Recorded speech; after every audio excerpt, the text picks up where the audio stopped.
Primeira Epístola de Pedro, capítulo 1, versículo 2. Eleitos segundo a presciência de Deus Pai, em santificação do Espírito, para a obediência e a aspersão do sangue de Jesus.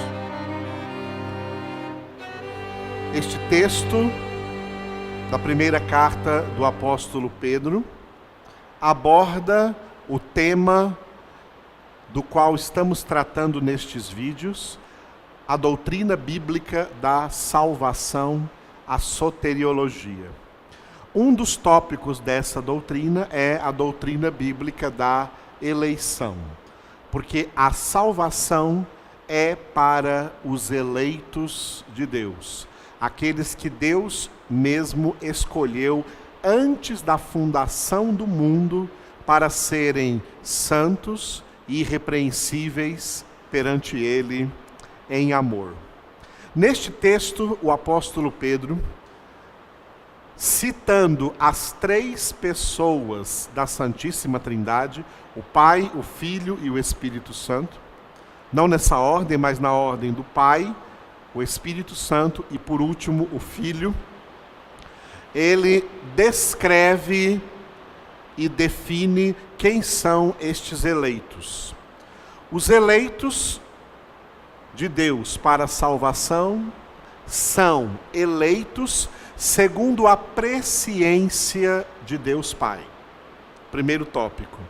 Segundo tópico que nós encerramos no vídeo anterior, os eleitos de Deus para a salvação são eleitos em santificação do Espírito.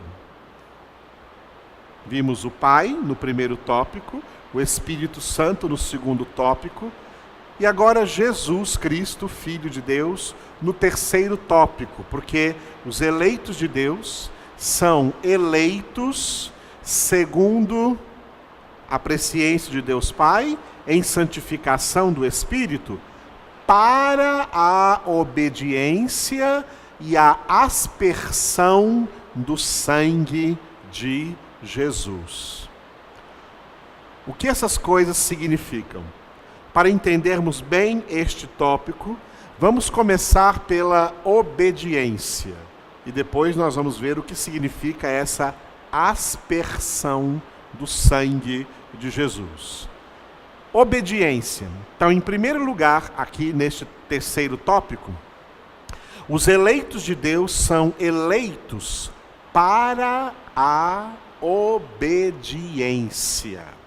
Ou seja, o plano da salvação de Deus é definido pelo fato de Deus escolher dentre todos os pecadores os que vão ser salvos e vão, a partir da obra da salvação, também aprenderem, como Jesus Cristo, o Filho de Deus, a serem obedientes ao Pai.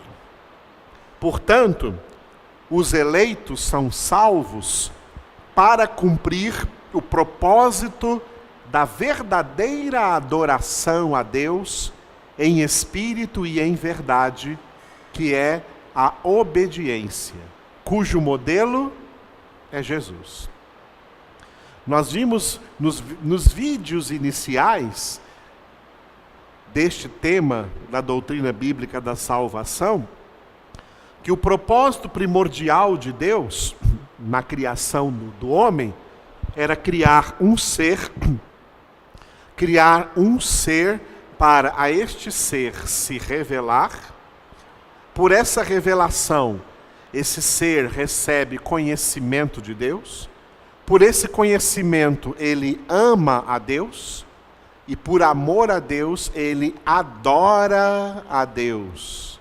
E essa adoração a Deus é obediência.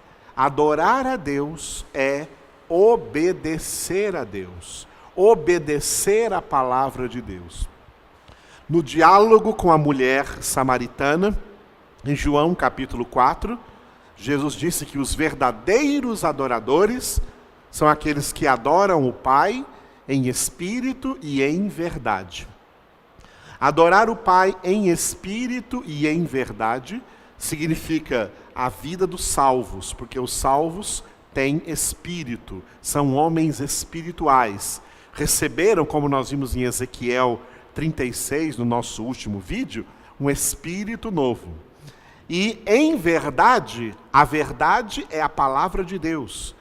Obedecer a palavra de Deus, obedecer essa verdade. Como o apóstolo João também escreveu nas suas duas cartas, 2 João, 3 João, andar na verdade. Os filhos de Deus são aqueles que andam na verdade, obedecem à verdade, obedecem à palavra de Deus. Portanto, ser um verdadeiro adorador, que adora a Deus em espírito e em verdade, é ser alguém obediente à palavra de Deus. A Escritura traz um texto muito interessante e até mesmo intrigante para nós acerca de Jesus, que é o texto que está na carta aos Hebreus, capítulo 5, versículo 8, declarando que Jesus, embora sendo filho, aprendeu a obediência pelas coisas que sofreu. Esse versículo nos define que Jesus Cristo, feito homem, encarnado em natureza humana, como homem, ele teve que aprender a obediência. Isso significa que nem mesmo Jesus, feito homem, mesmo que foi encarnado, concebido sem pecado, gerado, nascido sem pecado, em estado de santidade, precisou aprender a obediência. E aprender a obediência não é uma coisa fácil, é algo sofrível. Ele teve que aprender a obediência pelas coisas que sofreu. Mas ele, como homem, aprendeu a ser o filho obediente de Deus, em nada foi desobediente a Deus, em nada pecou, e assim foi obediente até o fim, tornando-se então, para os salvos, para os eleitos de Deus, o modelo de obediência. Para entendermos que a salvação tem como propósito tornar os salvos filhos de Deus obedientes ao Pai, completamente obedientes ao Pai. Deus quer a obediência. No Antigo Testamento, Deus disse através do profeta Samuel para o rei Saul que Deus gosta de obediência muito mais do que de sacrifício. Ele se agrada de que obedeçam a sua palavra mais do que façam ou realizem sacrifícios. Os eleitos de Deus, portanto, são salvos para, assim como o Filho Jesus, aprenderem a obediência, e o processo de santificação, como segundo nível da salvação, é um processo de aprendizado da obediência. Os 3 níveis da salvação: conversão, santificação, glorificação. Os convertidos são convertidos para serem santificados. E este processo de santificação é um aprendizado vitalício da obediência. Como Jesus, também todos os eleitos têm que aprender a obediência por meio até das coisas que vão sofrer para aprender a ser obedientes. Filipenses capítulo 2, versículo 8, é o versículo principal que coloca Jesus, o Filho de Deus, como modelo de obediência para os eleitos de Deus. Filipenses 2:8, Paulo escreveu que Jesus a si mesmo se humilhou, tornando-se obediente até a morte e morte de cruz. Os eleitos são salvos para, assim como Jesus, serem perseverantes na obediência a Deus também até o fim. Como Jesus foi obediente até a morte e morte de cruz, os eleitos também têm que perseverar nessa mesma obediência até a sua morte. Foi por essa razão que o próprio Jesus declarou aquilo que Mateus escreveu no Evangelho segundo Mateus, Mateus 24:13.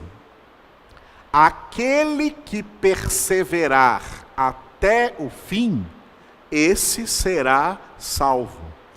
A perseverança a qual Jesus se refere é a perseverança na obediência a Deus, na obediência à sua palavra.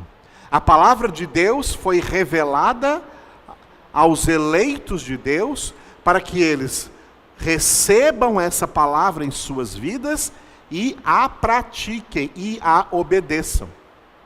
Por isso, Jesus, ao terminar o Sermão da Montanha, no capítulo de número 7 de Mateus, ele declarou que aqueles que ouvem a palavra, mas não obedecem, são pessoas insensatas que estão edificando a sua casa, ou seja, a sua vida espiritual, sobre a areia, sobre um terreno instável, e grande será a ruína dessas pessoas.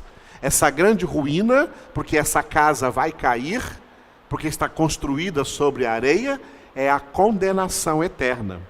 Mas aqueles que ouvem essas minhas palavras e as praticam, são semelhantes a homens prudentes, homens sensatos, que edificaram a sua casa sobre a rocha, se tornarão pessoas inabaláveis, e elas terão salvação, porque praticar a palavra é a mesma coisa que obedecer a palavra de Deus.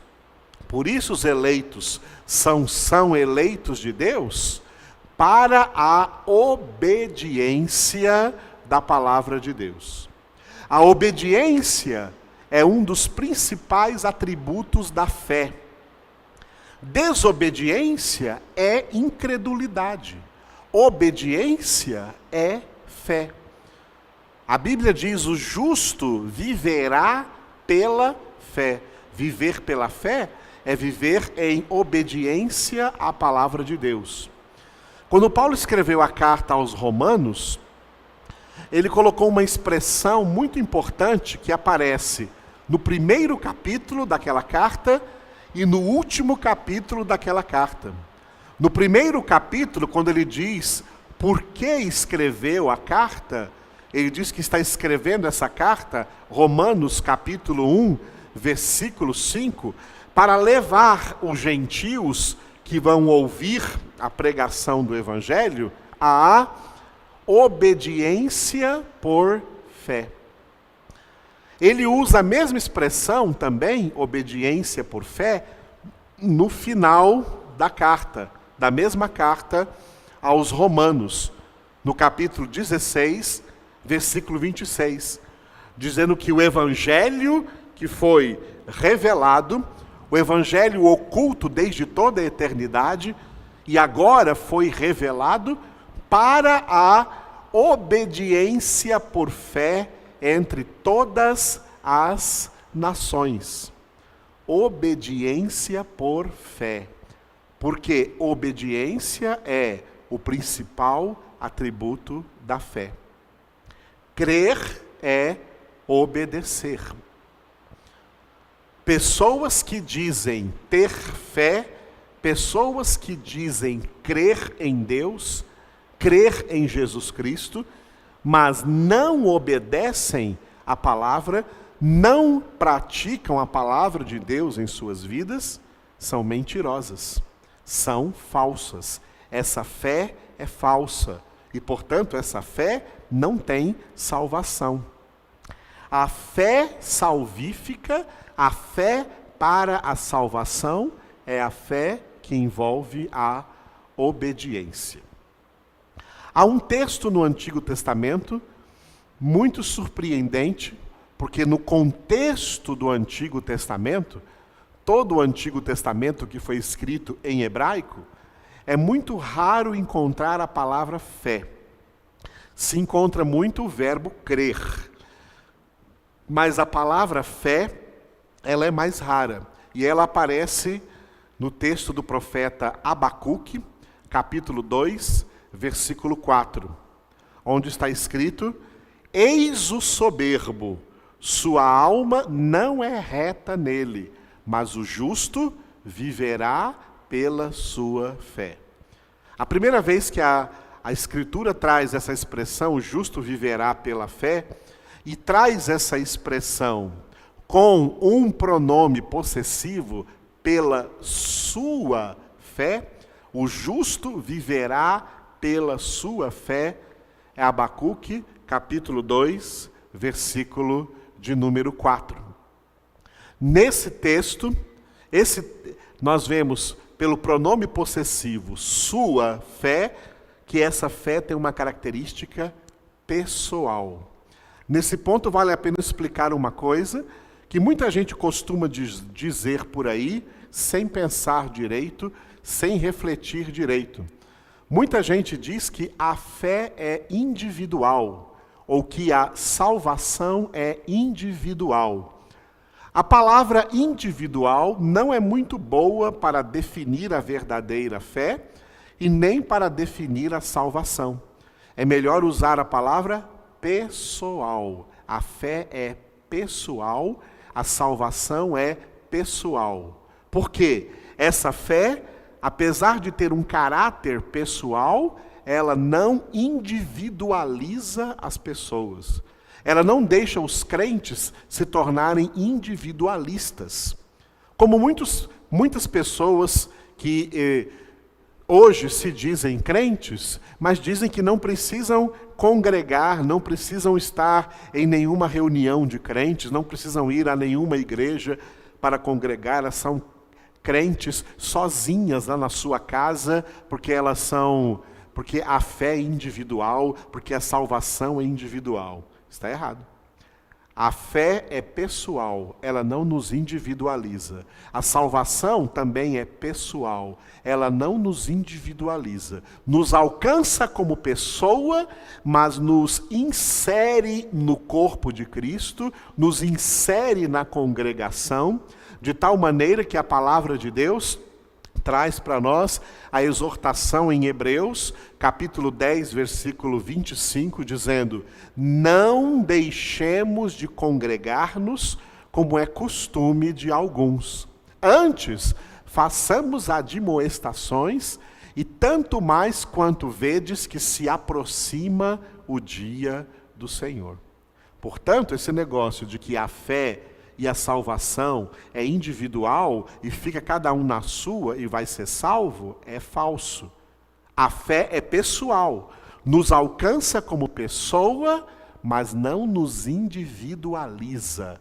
Ela nos conduz à congregação, nos conduz à comunidade cristã, nos insere no corpo de Cristo, e viver como corpo de Cristo faz parte do viver pela fé, porque faz parte da obediência também a Deus. Como congregação, os crentes se reúnem para ouvir a palavra de Deus e aprenderem juntos aquilo que eles devem viver, obedecer, praticar em suas vidas. Portanto, Abacuque 2,4 diz: o justo viverá pela sua fé, porque essa fé é pessoal, mas não o individualiza. Ela o conduz à comunidade, ao corpo de Cristo. Esse texto também, de o justo viverá pela fé, ele vai ser citado em outros textos, outros livros e cartas do Novo Testamento, dentro desta doutrina bíblica da fé, que faz parte da doutrina bíblica da salvação. O primeiro texto que eu vou citar para vocês do Novo Testamento é Romanos, capítulo 1, versículo 17. Visto que a justiça de Deus se revela no Evangelho de fé em fé, como está escrito, o justo viverá por fé. Em Romanos, capítulo 1, versículo 17, já não traz o pronome possessivo do Abacuque 2,4, justo viverá pela sua fé. Ele generaliza, o justo viverá por fé. A fé que se revela através do Evangelho, ou seja, da palavra de Deus, da pregação da palavra de Deus. O versículo anterior a esse versículo 17 de Romanos 1, versículo 16, é o que Paulo declara: eu não me envergonho do Evangelho, porque o Evangelho, quando ele fala Evangelho, se refere a toda a Escritura, toda a palavra de Deus. O Evangelho é o poder de Deus para a salvação de todo aquele que crê. Por isso ele então complementa no 17 que a justiça de Deus se revela no Evangelho de fé em fé. Porque esta fé verdadeira, ela provém de ouvir a palavra de Deus, como está escrito em Romanos 10, 17. A fé vem pelo ouvir a pregação da palavra de Cristo, da palavra de Deus. Ouvindo essa pregação, recebemos a fé, e obedecendo a essa palavra que ouvimos, estamos vivendo pela fé. O justo, aquele que era pecador, mas por meio dessa fé foi justificado, ele passa a viver por esta fé, a praticar a palavra de Deus. Cuidado com a confusão que muita gente ignorante de Bíblia fez por aí, que viver pela fé seria, por exemplo, viver sem trabalhar, largar o seu trabalho para viver pela fé. Errado. A palavra de Deus manda todo mundo trabalhar. O homem foi criado também para trabalhar. O trabalho faz parte do propósito de Deus para a vida do homem na face da terra. Viver pela fé não é viver sem trabalhar. Viver pela fé é viver em obediência à palavra de Deus, por meio da qual essa fé nos foi presenteada por Deus, como Paulo escreveu em Efésios 2:8. Pela graça sois salvos, mediante a fé, e isto não vem de vós, é dom de Deus. E também Romanos capítulo 5, versículo 1. Justificados, pois, mediante a fé, temos paz com Deus por meio de nosso Senhor Jesus Cristo.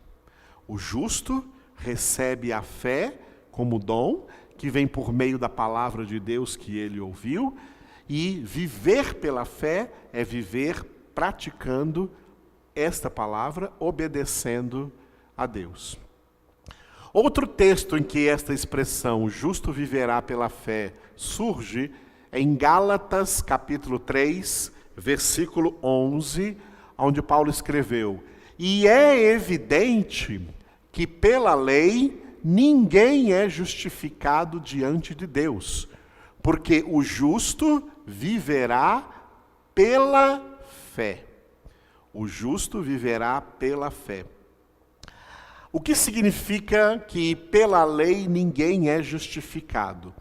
A lei, que representa toda a palavra de Deus na sua totalidade, não ensina para nós que nós vamos ser salvos somente se conseguirmos praticar toda essa palavra em toda a sua extensão, em toda a sua profundidade, porque não há ser humano que consiga isso. A salvação é pela fé, porque viver pela fé significa viver em santificação.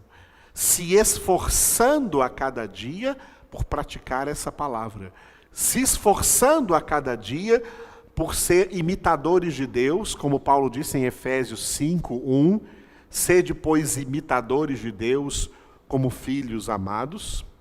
Significa esforçarmos para andarmos de modo digno da vocação a que fomos chamados. Efésios capítulo 4, versículo 1, andai por modo digno da vocação a que fomos chamados.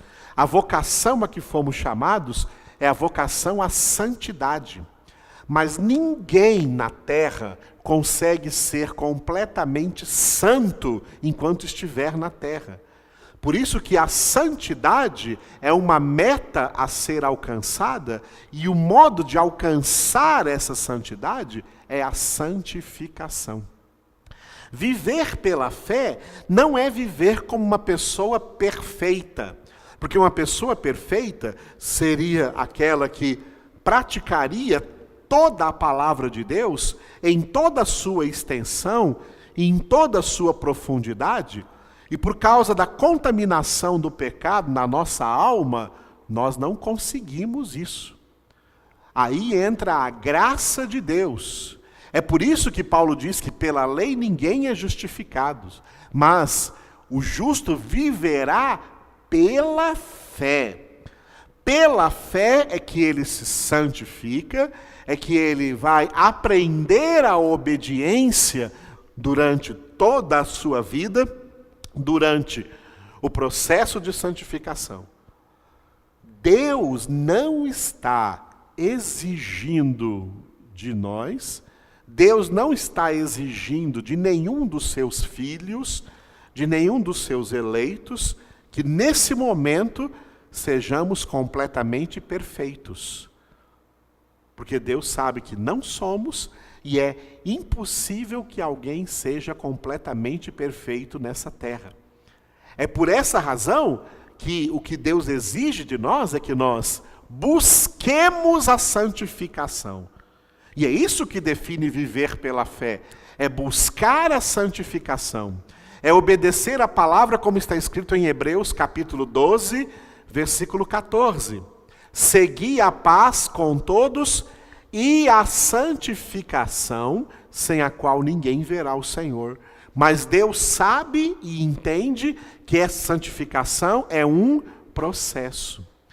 O próprio apóstolo Paulo escreveu em Filipenses capítulo 3, dizendo: eu ainda não sou perfeito, mas uma coisa faço, esquecendo-me das coisas que para trás ficam, avanço para as que diante de mim estão, prossigo para o alvo, para conquistar aquilo pelo que também eu fui conquistado por Cristo Jesus. Conquistar o quê? Conquistar a santidade. A santidade só será conquistada na glorificação. Até lá, viver pela fé significa perseverar na santificação.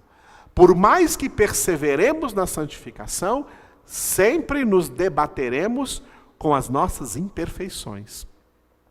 Sempre veremos e sentiremos a concupiscência, a inclinação para o pecado, mas estamos lutando contra isso. Hebreus capítulo 12, versículo 4 está escrito: na vossa luta contra o pecado, ainda não tendes resistido até o sangue.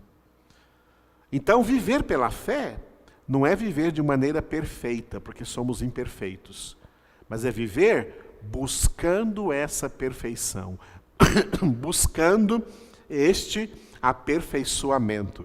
Este aperfeiçoamento é outro nome para a santificação. Santificar-se é aperfeiçoar-se. Então, não somos salvos porque já somos perfeitos, não. Somos salvos para sermos perfeitos, para corrermos atrás, seguirmos para essa meta de perfeição, e é isso que se define por viver pela fé. É por essa razão que o autor da carta aos Hebreus inseriu essa frase, o justo viverá pela fé, num contexto maior.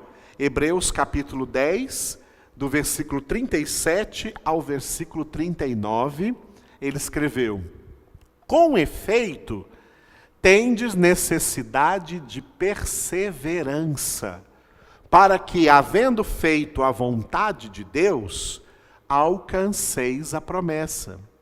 Porque ainda dentro de pouco tempo, aquele que vem virá e não tardará. Todavia, o meu justo viverá pela fé. E se retroceder, nele não se compraz a minha alma. Nós, porém, não somos dos que retrocedem para a perdição. Somos, entretanto, da fé para a conservação da alma. Nesse texto, Deus disse assim, o meu justo. Agora o pronome possessivo vem falando de que o justo, aquele que é justificado pelo sangue de Cristo, o eleito que é alcançado pela obra da salvação, ele pertence a Deus, ele é uma propriedade exclusiva de Deus, e Deus diz nesse texto, o meu justo viverá pela fé. E viver pela fé é viver perseverando na santificação, aprendendo a cada dia essa obediência total a Deus. Outro texto importante, então, sobre a obediência, esses textos que lemos, que eu li para vocês, Abacuque, Romanos, Gálatas e Hebreus, trazem esta repetição: o justo viverá pela fé. Viver pela fé é viver perseverando na santificação, aprendendo a obediência total a Deus. Até a morte ainda seremos imperfeitos nisso, mas aquele que perseverar até o fim, Deus vai completar essa obra que Ele mesmo começou quando chegar a hora do terceiro nível da salvação, que é a glorificação. Falando ainda da obediência, porque os eleitos são eleitos para a obediência, são eleitos para serem obedientes, vale a pena vermos alguns textos sobre essa obediência. Romanos 6, versículo 16, Paulo escreveu assim: não sabeis que daquele a quem vos ofereceis como servos para a obediência, desse mesmo a quem obedeceis, sois servos, seja do pecado para a morte, ou da obediência para a justiça? Olha o questionamento que Paulo está levantando. Para muitas pessoas, não sabem que, se você obedecer o pecado, você está obedecendo a alguma coisa que vai te levar para a condenação? Mas se você obedecer a Deus, estará sendo levado para a salvação. Assim, a fé que vem pelo ouvir a palavra de Deus, conduz os eleitos à total obediência a Cristo. Por isso Paulo escreveu uma palavra muito forte, que representa a operação da palavra de Deus na vida dos eleitos, em 2 Coríntios capítulo 10, versículos de 4 até o versículo 6. Ele diz: porque as armas da nossa milícia não são carnais, e sim poderosas em Deus para destruir fortalezas, anulando nossos sofismas e toda altivez que se levante contra o conhecimento de Deus, e levando cativo todo pensamento à obediência de Cristo, e estando prontos para punir toda desobediência, uma vez completa a vossa submissão. O ministério da palavra de Deus, de santificar os filhos de Deus, de santificar os eleitos de Deus, Ele é operado na mente, na cabeça das pessoas, destruindo fortalezas, anulando sofismas e toda altivez que se levanta contra o conhecimento de Deus, e levando cativo todo pensamento à obediência de Cristo. A obediência, levar os crentes, levar os filhos, levar os eleitos de Deus a serem obedientes a Deus. 1 Pedro capítulo 1, versículo 14, Pedro escreveu assim: como filhos da obediência, não vos amoldeis às paixões que tinhais anteriormente na vossa ignorância. Paulo, em Efésios capítulo 2, ele diz que nós éramos outrora, como todos os outros, filhos da desobediência. Agora, o apóstolo Pedro, em 1 Pedro 1,14, diz que nós agora somos filhos da obediência. E como filhos da obediência, não podemos mais nos amoldar, nos conformar às paixões que tínhamos anteriormente, quando na nossa ignorância éramos filhos da desobediência. Agora, ser filhos de Deus é ser filhos da obediência. Ser filhos de Deus é ser pessoas que obedecem a Deus e se esforçam ao máximo para obedecê-lo. Vai ter falhas nessa obediência? Vai, porque somos imperfeitos. Mas ficamos tristes com essas falhas e queremos nos transformar nessas falhas a cada dia. Nos transformar em obedientes. Queremos trabalhar essas falhas, praticando cada vez mais a obediência. 1 Pedro ainda, no capítulo 1, ainda no versículo 22, Pedro também disse assim, tendo purificado a vossa alma pela vossa obediência à verdade, que é a palavra de Deus, tendo em vista o amor fraternal, não fingido, amai-vos de coração uns aos outros ardentemente. Pedro começa esse versículo, termina aí falando do amor, que é algo importante, o amor fraternal, mas ele começa falando da obediência. Tendo purificado a vossa alma pela vossa obediência à verdade. Nossa alma tem que ser purificada a cada dia pela obediência à verdade, pela obediência à palavra de Deus. Então, os eleitos de Deus são salvos, são eleitos de Deus para a obediência, para aprender a obediência, para aprender a ser filhos de Deus, obedientes ao Pai, obedientes à sua palavra, obedientes à sua verdade absoluta. Esse é o propósito de Deus, alcançar os seus eleitos dentre os pecadores, para fazer deles filhos obedientes ao Pai, filhos obedientes a Deus. Assim nós começamos a esse terceiro tópico deste versículo 2 da primeira carta de Pedro, primeiro capítulo, que define os eleitos como eleitos segundo a presciência de Deus Pai, eleitos em santificação do Espírito, e o terceiro tópico, eleitos para a obediência e a aspersão do sangue de Jesus. Neste vídeo que estamos agora terminando, vimos por que os eleitos são eleitos para a obediência.